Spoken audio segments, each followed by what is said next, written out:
লালমনিরহাটে নিম্নাঞ্চল থেকে এখনো বন্যার পানি না নামায় রূপা আমন সহ ফসলে ব্যাপক ক্ষতি হয়েছে। এখনো পানিতে ডুবে আছে প্রায় 1000 হেক্টর জমির ফসল। পোকামাকড়ের আক্রমণে দিশেহারা কৃষক।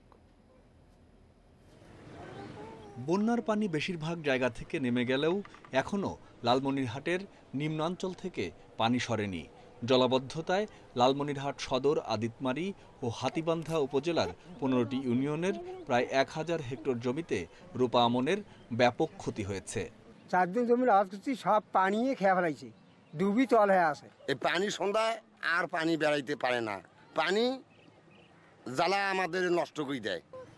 জলাবদ্ধতায় কিছু ধান পচে নষ্ট হয়েছে, বাকিটা নষ্ট হচ্ছে পোকার আক্রমণে।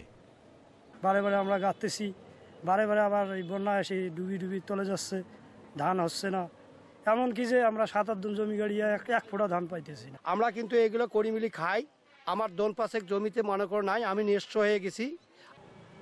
এমন পরিস্থিতিতে ওই সব এলাকায় ইউরিয়ার পরিবর্তে পটাশ সার ব্যবহারের পরামর্শ দিচ্ছেন কৃষি কর্মকর্তা।